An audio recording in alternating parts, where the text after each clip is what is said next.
No one wants their home to look cheap, but how come yours still does no matter what you seem to do about it? Well, what if I told you it's not because you need better stuff, it's because you've accidentally stacked a few cheap signals on top of each other? Would you believe me? Let me explain. Most people try to upgrade their homes by adding new stuff. New furniture, new decor, and new trending items. And that feels like it should work, but it doesn't because we all instinctively recognize the cheap signals I'm about to share with you before we notice almost anything else. And once you allow those cheap signals into your home, everything else gets dragged down with them. So instead of buying more stuff and hoping your room finally clicks, I'm going to show you the exact pattern that's making your home look cheap and teach you the quickest ways to flip it. And if you stick around until the end, you'll be able to walk into any room and identify exactly how to make it look better in 5 seconds or less. So most rooms don't look cheap because they're empty or poorly laid out. They look cheap because they're full of basic materials, which we've all seen 1,000 times. And let's be real, the finishes are one of the first things your eye notices in a space, even before you consciously notice specific furniture pieces or other layout issues. And it's the finishes that quietly tell you whether something feels permanent and intentional, or temporary and rushed. And you see this all the time in builder grade kitchens that are designed to be as bland as possible so they don't offend anyone. They've got the white cabinets, the neutral stone, and the clean lines, and at first glance, it all kind of looks fine. But then when you sit with it for a minute, the room just starts to feel flat because every single choice follows the same safe path. The same chrome handles and faucet, and the same matching fixtures everywhere.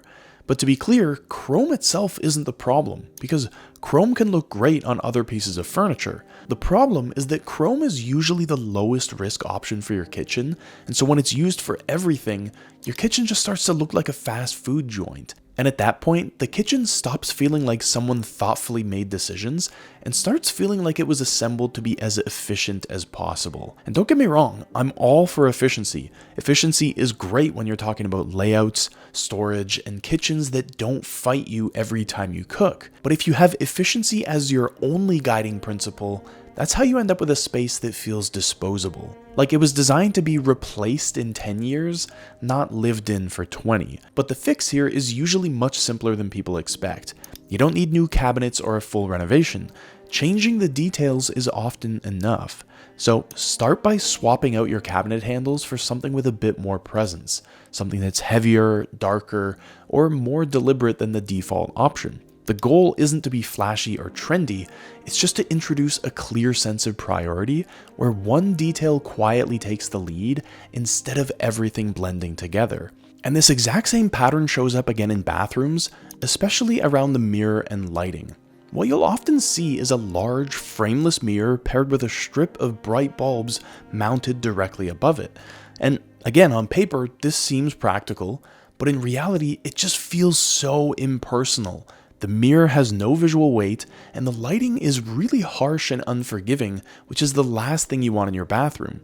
Because instead of adding any depth into the room, everything is equally exposed. And so your bathroom ends up feeling like a cheap motel, which again is not the look you're going for.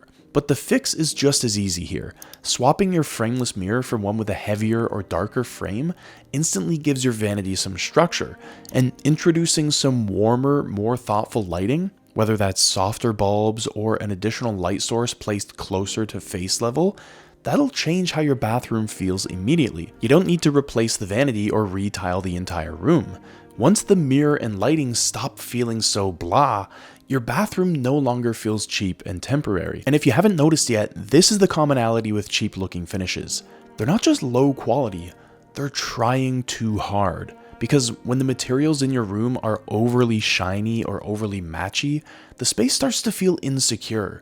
And that's what your eye notices as soon as you walk in. So cheap finishes don't fail because they're unusable, they fail because they're non-committal. Because when every material is chosen to be as safe as possible, your room never gets to tell its story.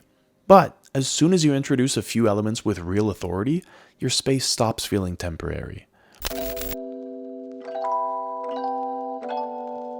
So now that we've looked at cheap looking finishes, number 2 on the list here is excessive styling. And this is where a lot of spaces seriously cross the line from feeling considered to feeling messy, and it's generally because way too much is happening at the same time. Because, let's be honest, styling is usually where people try to save a room. The layout feels a bit plain, so you just add some things into it.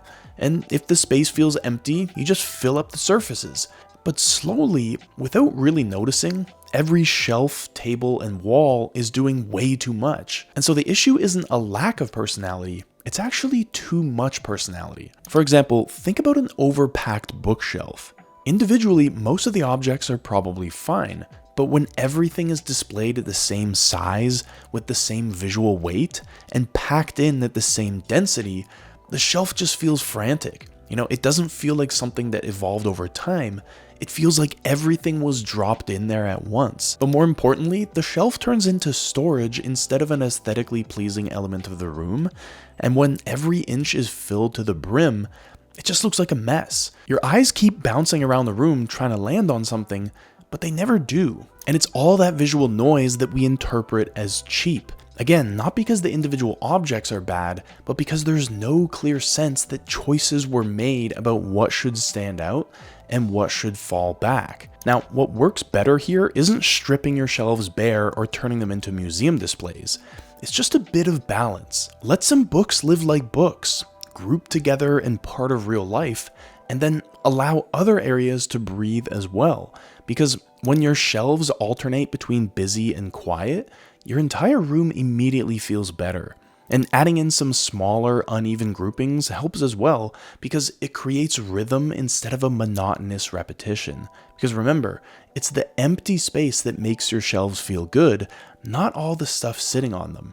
And once you've got that breathing room, you can have the exact same objects, but now they stop looking cluttered and start looking like they belong. But this isn't just about bookshelves, because your walls fall into the same trap. A lot of people treat their walls like blank space that needs to be filled, instead of space that needs some kind of decision. And gallery walls are the most obvious example here. But again, hanging multiple frames isn't the problem here. The problem is when your wall gets packed edge to edge with small prints, tiny frames, and art that you chose for quantity, not quality. Because at that point, your gallery wall, which is supposed to be a personal display of pieces that are meaningful to you, it just stops feeling personal at all. It doesn't say anything about you as a person, and it really just feels interchangeable, like it could belong to anyone. And it's that sameness that makes it feel cheap. Because what elevates a wall isn't filling it, it's choosing what actually deserves the space.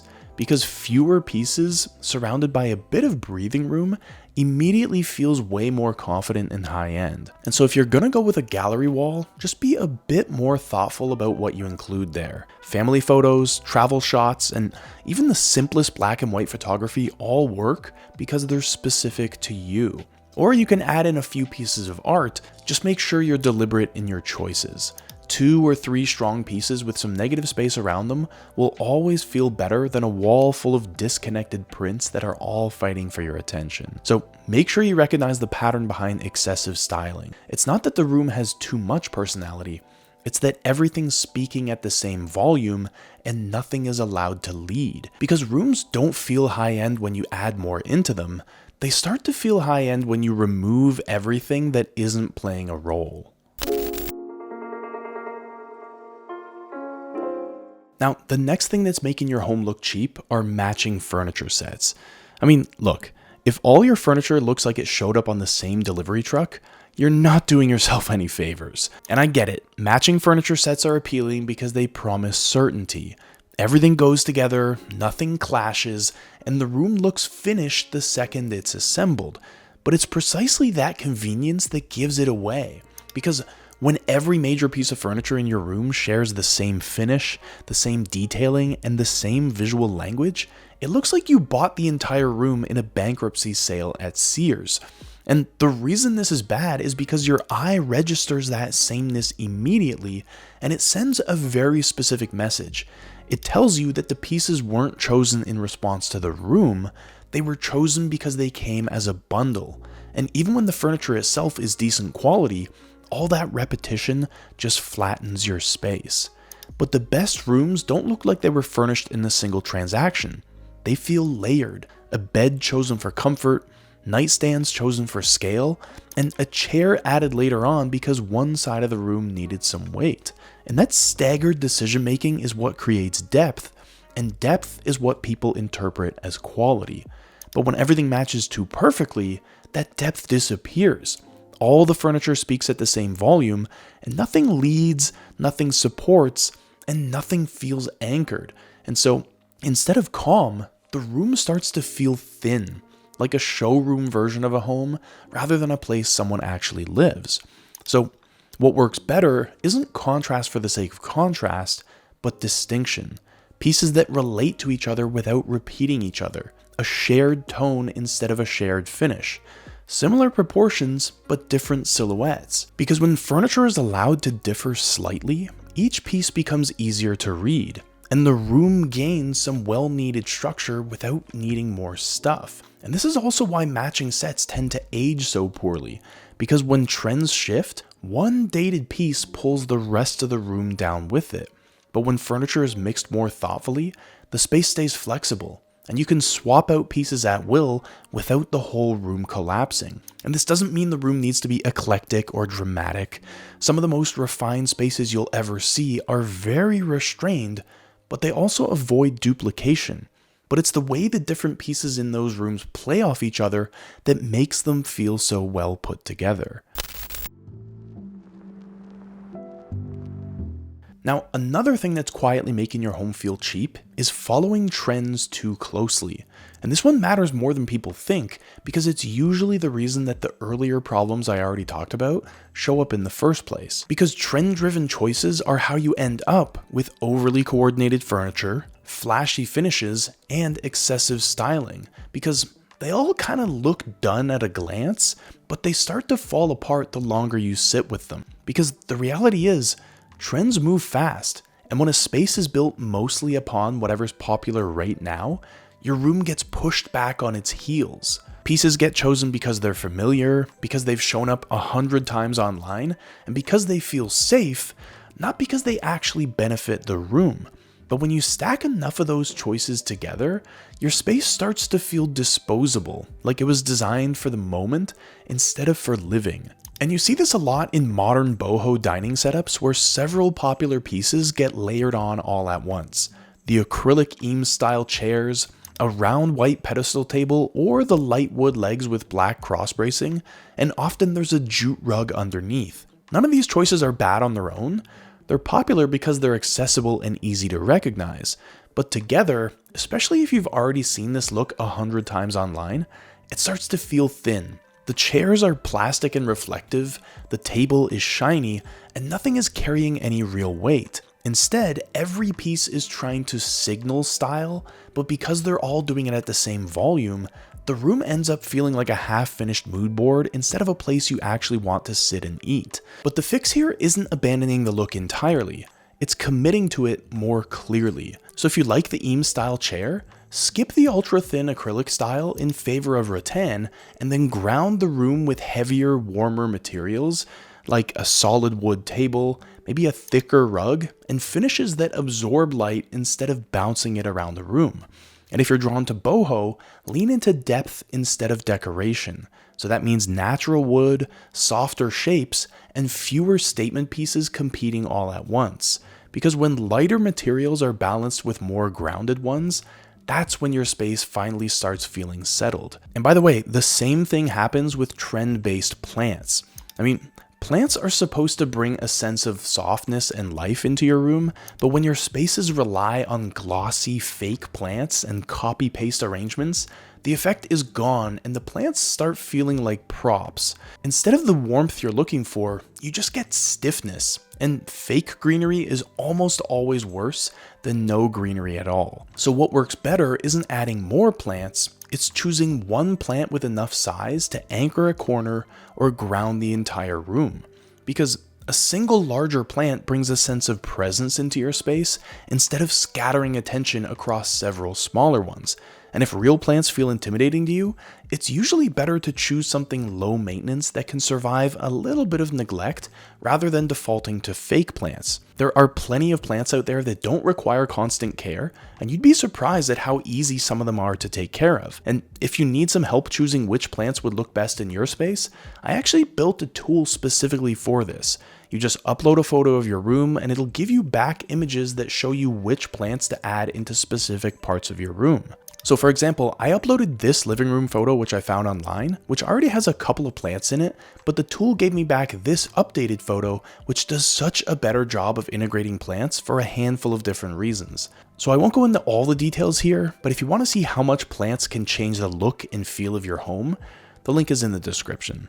But continuing on here, we still need to talk about the trends that exist almost entirely for impact, and neon signs are a perfect example. They photograph well and they grab attention instantly, but in real life, they rarely carry their weight. The materials feel thin, the cords are often visible, and the glow they give off just overwhelms everything else. So what feels playful and fun online quickly starts to feel tacky in person. And this is the pattern behind trend-heavy rooms. They're built for attention, not for longevity. And because of that, they age super fast, because as soon as the trend shifts, the room feels outdated. Not because time passed, but because it was never built upon a solid foundation. But spaces that feel richer do the opposite. They start with a stable base of simple forms, balanced proportions, and materials that don't beg for your attention.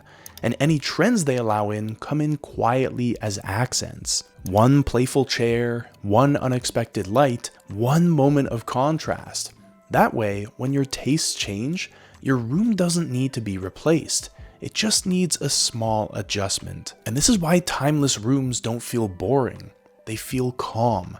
And because they're not chasing the next big idea, they don't feel anxious or overworked. They just feel confident. Because following trends too closely doesn't just make a space look cheap, it also makes it feel unsure of itself. But once you stop designing from a place of imitation and start designing from a place of clarity, most of those cheap signals disappear on their own. So if there's a theme behind cheap looking rooms, it's anxiety. Shiny finishes that try to look newer than they are, furniture that matches perfectly because it's scared to clash, styling that fills every inch because empty space feels like failure, and trendy pieces that shout at you from across the room because they don't know how to stay quiet. And what you end up with is a room that's constantly over-explaining itself. And so what I want you to notice here is that a space starts to look expensive when it stops trying to prove it deserves your attention. Because the high-end feeling isn't created by louder choices, it's created by fewer, clearer ones. When you design that way, your room won't be begging you to notice it. It's just settled. It's not auditioning for approval, it's just doing its job with confidence. And that confidence comes from hierarchy, restraint, and the idea that not everything needs to speak at the same volume. Because when a home feels expensive, you can tell what matters in a single glance, and you can also tell what's intentionally quiet. So instead of asking, how do I make my home look more expensive?